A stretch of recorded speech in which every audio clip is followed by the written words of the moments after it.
Hello! Today I'm taking a look at the enigmatic and enduring mystery of Final Fantasy VIII, which is the character of Ellone. But first, I'd just like to mention a quick update and addition to my Game Discourses endeavours, which is the launch of the Game Discourses website, which I'll link to in the description of this video. And this features articles, essays and analysis to sit alongside and complement the YouTube channel. And I've already kicked off there with what I intend to be a comprehensive history of Final Fantasy, as I'm playing back through the games and I want to consider the progression of the series through each individual title. So feel free to check that out if you're interested. The second edition is that, as well as accepting one-off donations via Ko-fi, you can now contribute to the channel via Patreon. So if you enjoy what I do and would like to support the channel, you can do so there. And much like the Ko-fi website, it's about the same price or just under a cup of coffee. So let's move on and delve into the character of Ellone, who is an intriguing and often speculated upon character to appear in Final Fantasy VIII. And Ellone tends to be a frequent source of fan theory because she is not only one of the more ambiguous, unresolved facets of the game, but also, despite only being fleetingly featured in events, she is at the centre of several macro and micro story arcs that contribute to the overall experience and cohesion of Final Fantasy VIII's story. So, while this episode may be a bit shorter than my other Final Fantasy character discussions, because Ellone is much less prevalent in the game, it's important to note that where others I've discussed are these constituent parts of the game story, such as Squall or Laguna or Edea and so on, Ellone is in many ways the central thread between these disparate entities and unifies the broader arcs and broader timelines of the story. So is definitely worth discussion and consideration, I think. Kicking off, I think the easiest way to assess Ellone's influence on the story is to chunk her appearances into three core elements, which is early childhood, which is the Laguna period, the dream period, her early adolescence, which is the orphanage period, which we don't see much of during the game, and also the present day, where we sporadically encounter her as Squall in the contemporary game events. Now, many of us may best remember Ellone from Laguna Dream, where we're in Win Hill, and it's this surprising light-hearted reprieve from Squall getting iced by sorceress Edea in the climactic boss fight we've just encountered. And at the beginning of Disc 2, we're introduced to Ellone, this small child who is in Win Hill alongside Rain and Laguna, and the latter of which enjoys, playing and goofing around with her in classic Laguna fashion. But looking back on it, and I suppose to sort of reinforce this idea of Ellone as a narrative thread, is that we're actually first introduced to her, in the opening couple of minutes of the game, where she mysteriously looms over Squall's infirmary bed and says, "So we meet again." And this is a minor hook that simmers away in the background until finally becoming a full-on reveal once we confront Ellone in the library at Barlam Garden, at the end of our first act that's seen us kind of traverse the assassination mission, the D-District prison and the Garden missile strike. We've been through all this epic stuff, and then the Ellone storyline kind of really starts kicking off. And indeed, where most of Laguna's flashback story is dedicated to rescuing Ellone, a fair amount of Squall's present-day story hinges on trying to keep her hidden from the sorceress or saving her, and then turning to the future, which again we don't really see, but of course it's where Ultimecia resides.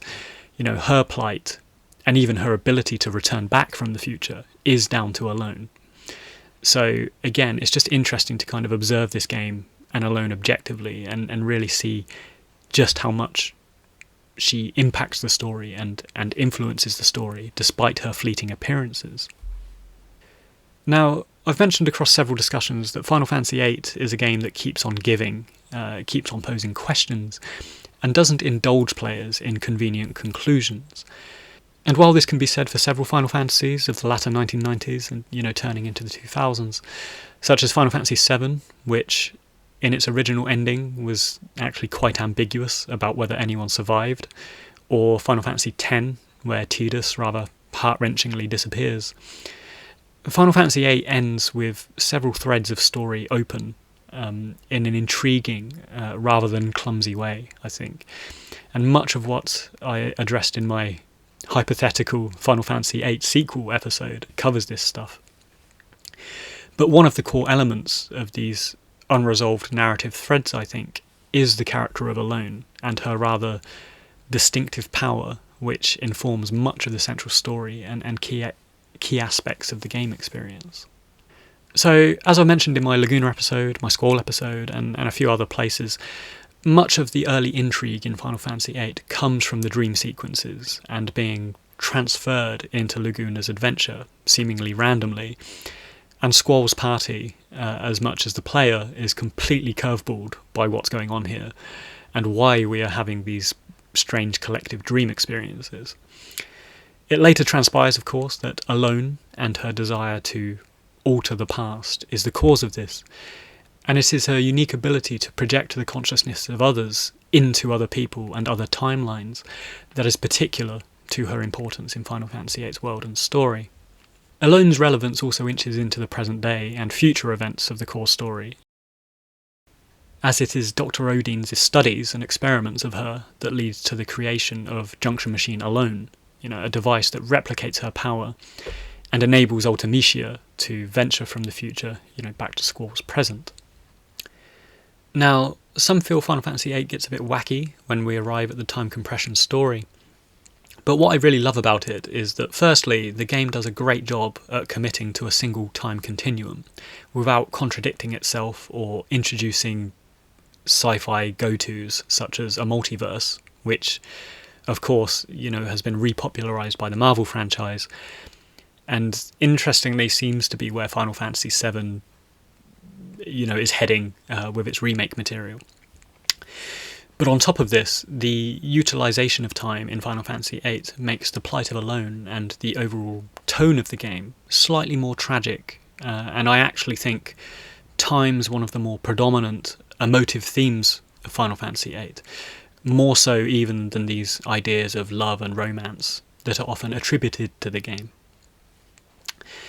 And just to contextualise this and how Ellone's role works to the theme, is that Final Fantasy VIII has limitations and a finiteness to its setting that other Final Fantasies don't.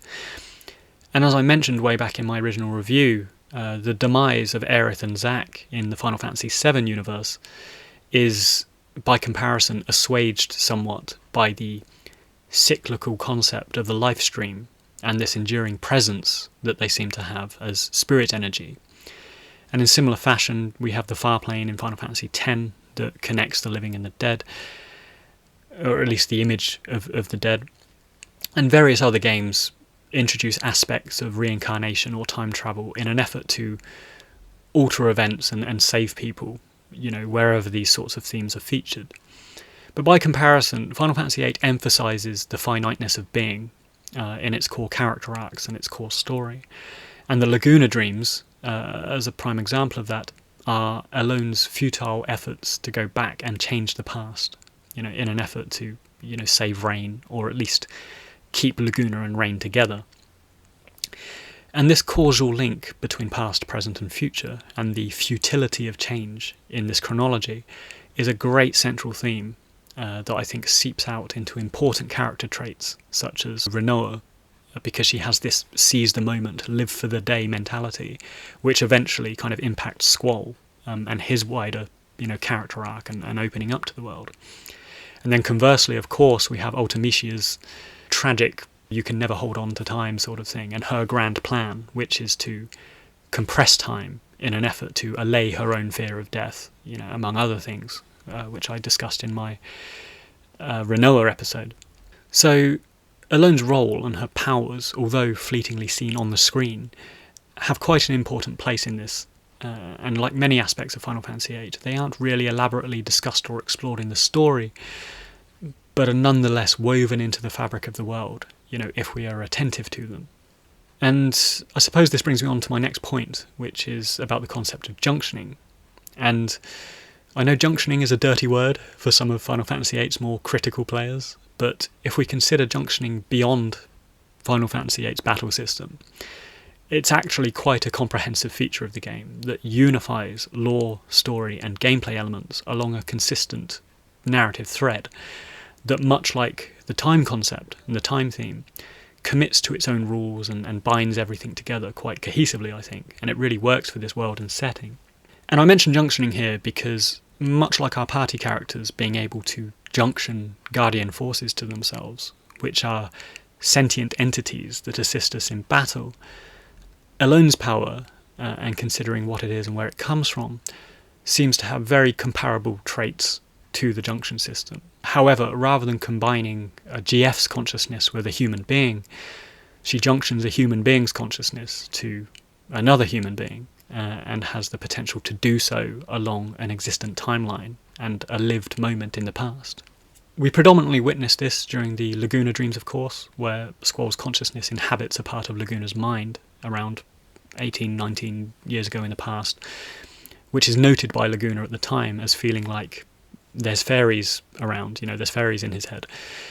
So again, this has correlations with GF junctioning, because of course they reside in a part of the mind where memories are stored, which prompts that rather dubious amnesia storyline. But evidently the party's consciousness is transferred to somewhere in Laguna, Kiros and Ward's minds, where they are faintly acknowledged. So I raise this here because, as mentioned earlier, since Final Fantasy VIII leaves several questions unanswered, theories and speculation have since filled this void, and Ellone's origins and abilities are an enduring part of this.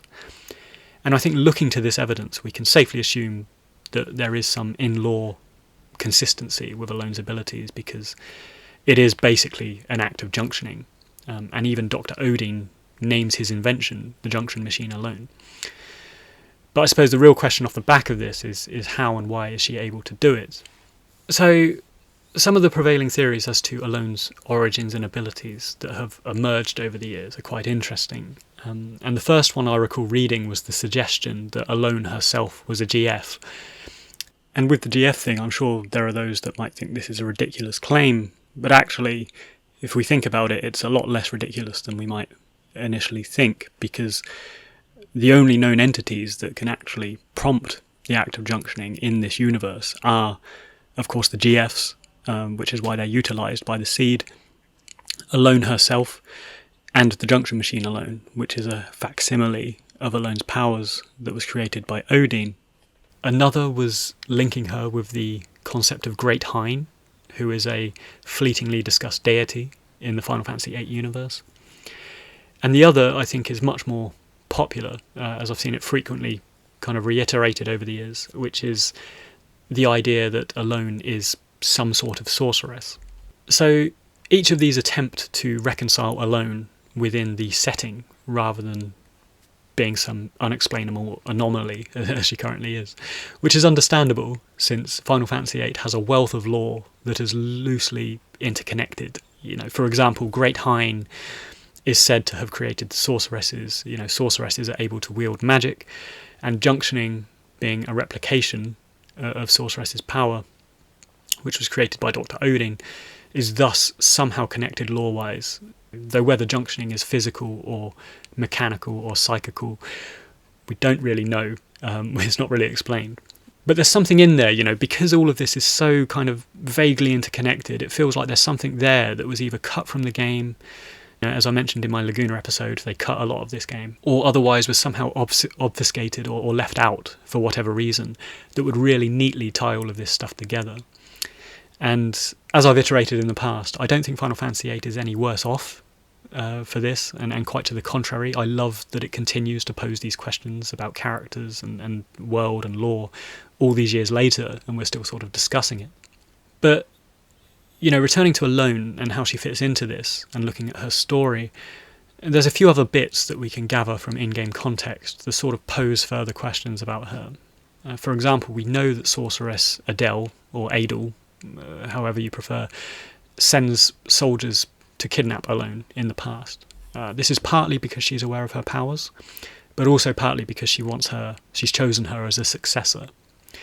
And we know that as a result of this, Ellone's parents are murdered, which is how, in a roundabout way, she's salvaged by Laguna and Rain. She's taken to Esthar, which prompts Odine's discoveries, and eventually she winds up at the orphanage with Squall and Co., where he comes to describe her as Big Sis. So again, Ellone kind of ties in with this broader historical story where Laguna's sort of involved with everyone. And on that note, I know that some contest that Ellone is Rain's biological daughter, which would make her a half-sister of Squall, but I'm quite sure that in the game it says her parents are killed. I can't remember if that's explored or not, but I'm sure it says her parents are killed. But anyway, kind of back to these theories.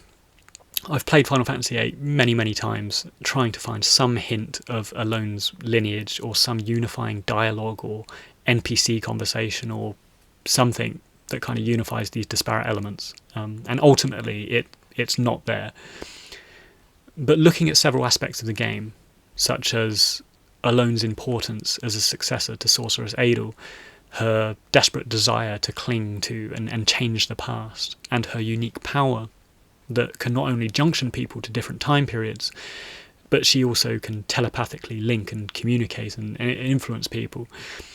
I did start speculating on my own wild theory. Well, it's not a theory, because I don't think it's the case, but I speculated on my own creative tangent, shall we say, that if Ellone were Ultimecia, it would tie a lot of this story together, in my opinion. And I know it's really boring.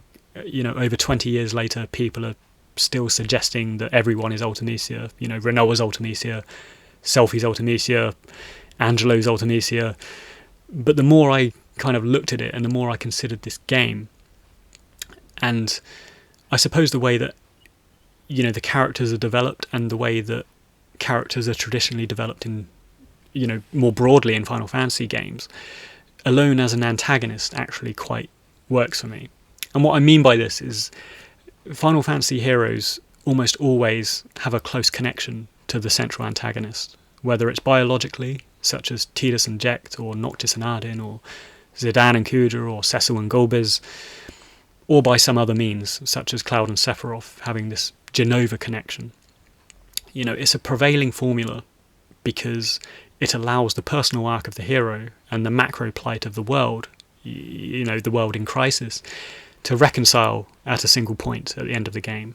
And part of the reason Ultimecia poses so many questions for fans is because she's slightly detached from our heroes, and Cypher is kind of utilised to try and bridge this gap, between our central hero Squall and the antagonists, which for his part, it works quite well, but of course he's not the final boss and the central villain. So if it transpired that the central villain were to be Big Sis, I think that plays well to the success of this hero-villain formula that other Final Fantasy games use quite well. And the fact that Ellone and Ultimecia both want to change the past and kind of lament the passing of time and are despaired by the prospect of death, it draws them together thematically. And, we have other bits, such as Ultimecia's castle being near the flower field, which many people say, yes, well, this is why Renoa is Ultimecia, because it's at this flower field. Well, actually, the flower field is also located at the orphanage, which is where Ellone, Squall and Edea live, so could just as easily kind of bridge this connection there. And of course, in terms of chronology, the fact that Squall ventures back to tell Edea about Ultimecia, which prompts the invention of Seed, it's evidence of how time travel works in this universe and how Final Fantasy VIII operates on a self-perpetuating loop. So Ellone's abilities could just have easily perpetuated from Junction Machine Ellone itself in the future, or some other time frame, or some clever kind of thing that happens during the time compression episode, which would loop and unify all of these disparate elements. Yeah, that's just my 2 cents worth. I don't think it's the case at all. I'm not saying that Ellone is Ultimecia, because she isn't. I'm just saying, they could have just done a couple of bits to sort of bridge everything in this story, and we would have all felt really smug when we found it out.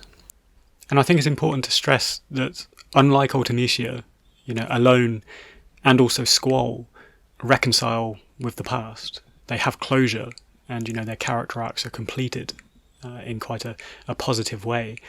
And it is Ultimecia who is quite a tragic, forlorn figure. So ultimately, with the absent explanations aside, I think Ellone works really well as a subtle conduit between the three central time frames of Final Fantasy VIII. She is an emotional and chronological bridge between Laguna and Squall, who, despite being an estranged father and son, both nurture a deep affection for her. And she is also decisive in propelling the action forwards in both past and present, as Laguna ventures to rescue her and inadvertently becomes the president of Esthar along his journey. And Squall ventures to find her and periodically rescue her in his own journey. And of course, the fact that Ellone is torn away from Squall in his childhood prompts his entire internal crisis and introversion that kind of has stuck with him and brought him into his teenage years. Thus, Rinoa's relevance in this whole kind of quest to bring Squall out of himself and make him kind of celebrate life rather than sort of despair over it. You know, this entirely roots back to Ellone's featuring in this game. So, for me, Ellone works really well. She's elusive and perpetually intriguing. And while I know some people don't like her inclusion and felt she was pointless and unexplained, for me, she really held the story together across its chronology. And if we'd had Laguna flashbacks without Squall's consciousness being junctioned to him, and without Ellone's inclusion, we could still probably have the hints of Laguna's fatherhood and the build-up towards the meeting at Esthar. But I think we'd lose a huge amount of the emotive weight and intrigue, and humour too, that those dream sequences have, if Ellone weren't, the catalyst between them. And it's almost like, what's the point in having Laguna flashbacks at all if you're not going to have this sort of, function for it? It'd be like having an Assassin's Creed game without the Animus. There's no connection between these two distant stories across these two disparate chronologies. There's nothing really to propel them forwards. So, yeah, I think Ellone was perfect for dealing with this theme of time and unifying the different stories and chronologies there. And I suppose it depends on how much you dwell on these, disparate elements of the game and how much it frustrates you, perhaps, that Ellone isn't explained and her powers do seem like this sort of anomaly. But just turning to etymology and the sort of, not etymology, but the metaphors of the names, which of course Laguna, Squall and Rain share, it's been mentioned in the past that Ellone is just, an unsubtle spelling of the word alone. So could we perhaps say that is hinting that she is an anomaly in the world? She is alone. She does have this strange power that no one particularly understands, or, there's no rhyme or reason to it, which of course is one way of looking at it. So there we have it, my thoughts on Ellone, and how she plays into the fatedness and interconnectedness of Final Fantasy VIII's excellent world.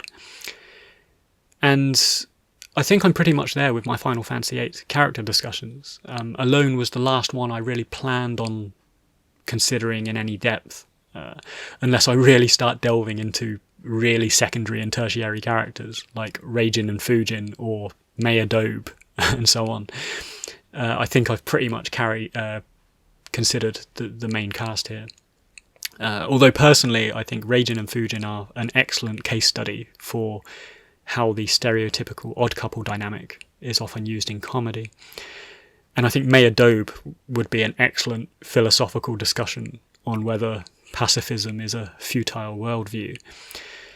But that might be stuff that I handle in an essay or a kind of larger retrospective on Final Fantasy VIII somewhere down the road.